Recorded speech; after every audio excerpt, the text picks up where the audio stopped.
আসসালামু আলাইকুম। নবী ইউনুস আলাইহি ওয়াসাল্লাম এমন একজন নবী যিনি মহান আল্লাহর ইচ্ছায় একটি বিশাল মাছের পেটে 3 দিন ও রাত কাটিয়েছিলেন।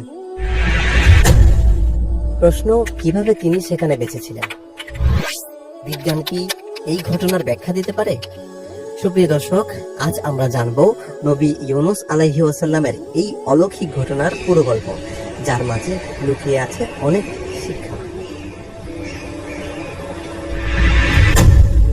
নবী ইউনুস আলাইহি ওয়াসাল্লাম ছিলেন আল্লাহর এক মহান নবী, যাকে নিনেভা বা বর্তমান ইরাকের মুসলা অঞ্চলের মানুষদের সঠিক পথে আনার জন্য পাঠানো হয়েছিল। নিনেভা ছিল একটি সমৃদ্ধ নগরী, যেখানে অনেক মানুষ বসবাস করত, কিন্তু তারা আল্লাহর ইবাদত ভুলে গিয়েছিল। তারা মূর্তি পূজা করত, অন্যায় অবিচারে লিপ্ত ছিল, দুর্নীতি, অত্যাচার ও অহংকারে অন্ধ হয়ে গিয়েছিল। আল্লাহ তাদের সঠিক পথে ফেরানোর জন্য নবী ইউনুস আলাইহি ওয়াসাল্লামকে রসুল হিসাবে পাঠালেন। তিনি নিনেভার মানুষদের একাত্মবাদ বা তাওহীদের দিকে আহ্বান জানালেন। বললেন, তোমরা একমাত্র আল্লাহর ইবাদত করো, শিরক থেকে দূরে থাকো, পাপ কাজ ছেড়ে দাও, নয়তো আল্লাহর শাস্তি তোমাদের উপর নেমে আসবে। কিন্তু মানুষ তার কথা বিশ্বাস করেনি। তারা বলছিল, তুমি শুধু একজন মানুষ, তুমি নবী নও। আমরা এতদিন যেভাবে জীবন কাটিয়েছি সেভাবেই চলবো। নবী ইউনুস আলাইহি ওয়াসাল্লাম তাদের বহুদিন দাওয়াত দিলেন, কিন্তু তারা শোনেননি, বরং তাকে বিদ্রুপ করেছিল। তিনি সতর্ক করলেন যে তারা যদি আল্লাহর পথে না আসে তাহলে খুব শীঘ্রই ভয়াবহ শাস্তি নেমে আসবে। কিন্তু মানুষ তখনও উপহাস করছিল এবং তাকে মিথ্যুক বলছিল।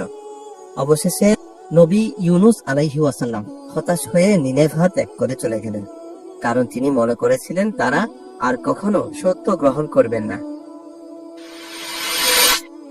নবী ইউনুস আলাইহি ওয়াসাল্লাম আল্লাহর অনুমতি ছাড়া তার দায়িত্ব ছেড়ে চলে গিয়েছিলেন, যা নবীদের জন্য উচিত ছিল না। তিনি ভাবলেন, মানুষ তার কথা না শুনলে তাদের ছেড়ে চলে যাওয়াই ভালো।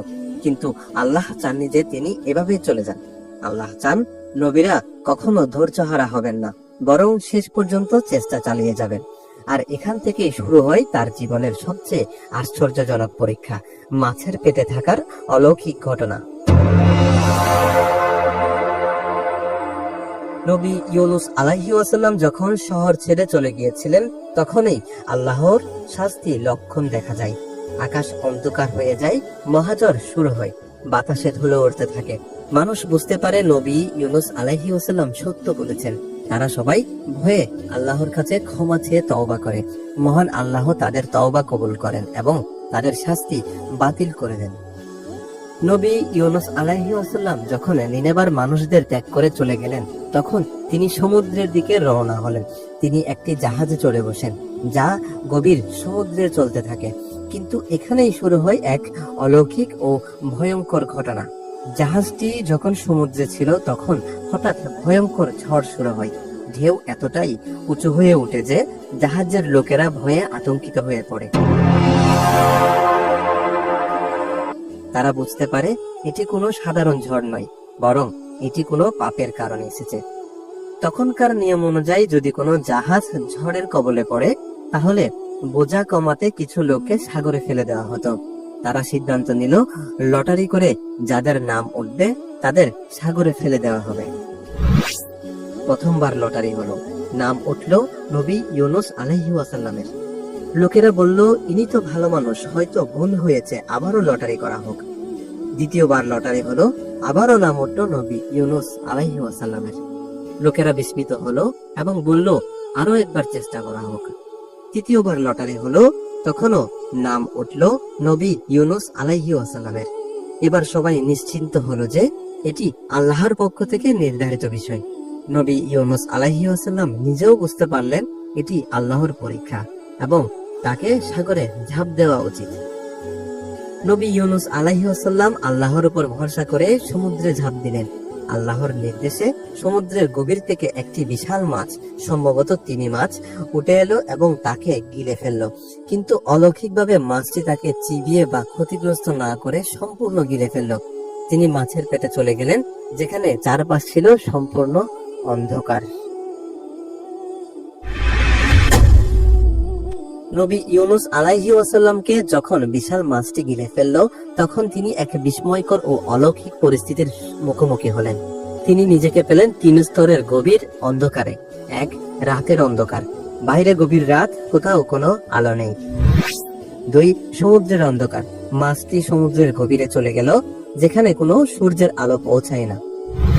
3 মাছের পেটের অন্ধকার, তিনি চারপাশে কিছুই দেখতে পাচ্ছিলেন না, শুধু নিঃসঙ্গতা ও ভয় ছাড়া। প্রথমে তিনি মনে করলেন এটা হয়তো তার মৃত্যুর স্থান, কিন্তু পরে তিনি বুঝতে পারলেন আল্লাহ তাকে শাস্তি দিচ্ছেন না, বরং পরীক্ষা নিচ্ছেন। তিনি তার ভুল স্বীকার করলেন এবং আল্লাহর কাছে তওবা করতে লাগলেন।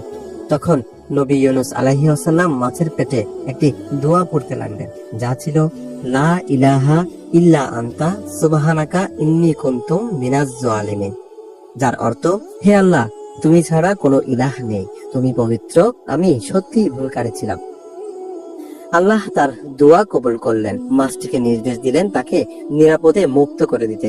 তখন মাছটি তাকে সমুদ্রের তীরে উগরে দিল। দীর্ঘদিন না খাওয়ার কারণে তার শরীরে দুর্বল হয়ে গিয়েছিল। আল্লাহ তার জন্য একটি লাউ গাছ জন্মে দিলেন, যার ছায়ায় তিনি বিশ্রাম নিলেন এবং লাউয়ের পাতা তাকে রোদের তাপ থেকে রক্ষা করলেন। এরপর তিনি আবারও নিনেভায় ফিরে গিয়ে মানুষকে ইসলামের পথে আহ্বান জানালেন। দর্শক, বিজ্ঞানের দৃষ্টিকোণ থেকে নবী ইউনুস আলাইহিস সালামের মাছের পেটে থাকা কি সম্ভব? চলুন আলোচনা করি। নবী ইউনুস আলাইহিস সালামের মাছের পেটে থাকা এক অলৌকিক ঘটনা, যা বিশ্বাসের উপর নির্ভর করে। তবে কিছু বিজ্ঞান ভিত্তিক বিশ্লেষণ রয়েছে যা এটিকে ব্যাখ্যা করতে সাহায্য করতে পারে। প্রচলিত ধারণা অনুযায়ী এটি ছিল একটি তিমি মাছ বা হোয়েল, যা একটি বিশাল আকৃতির সামুদ্রিক প্রাণী। বিশেষ করে স্পাম হুইল বা ব্যালেন হুইল, এই 2 তিমির মধ্যে কোনো একটি হতে পারে। স্পাম হুইলের খাদ্যনালী এতই বড় যে মানুষ সহজেই এর মধ্যে ঢুকে যেতে পারে। এই তিমিগুলো বড় আকারের শিকার, যেমন স্কুইড বা অক্টোপাস গিলে ফেলে। তবে এর পাকস্থলীতে শ্বাস নেওয়ার জন্য পর্যাপ্ত অক্সিজেন থাকে না, ফলে বেঁচে থাকা কঠিন। পক্ষান্তরে বালেন হুইলের গঠন অন্যরকম। বালেন হুইল তিমিগুলো সাধারণত ছোট মাছ ও প্লাঙ্কটন খায়, তারা চিবিয়ে খায় না। তবে এদের মুখ এতই বিশাল যে মানুষ সহজেই এর মধ্যে ঢুকে যেতে পারে। বালেন হুইলের পাকস্থলীতে কম অ্যাসিড থাকে, তাই দীর্ঘ সময় বেঁচে থাকা সম্ভাবনা বেশি। তিমির পাকস্থলীতে কিছু পরিমাণ অক্সিজেন থাকতে পারে, যা একটি নির্দিষ্ট সময়ের জন্য শ্বাস নেওয়ার সুযোগ দিতে পারে।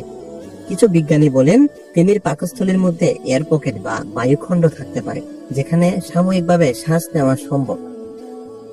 তিমির পেটে শক্তিশালী অ্যাসিডও থাকে, যা সাধারণত খাবার গলিয়ে ফেলে, কিন্তু আল্লাহর কুদরতে নবী ইউনুস আলাইহিস সালাম এই ক্ষতিকর অ্যাসিড থেকে রক্ষা পেয়েছিলেন।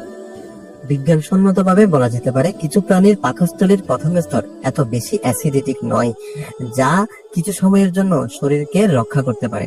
হয়তো নবী ইউনুস আলাইহিস সালাম পাকস্থলীর সেই অংশে ছিলেন যেখানে অ্যাসিডের প্রভাব কম ছিল।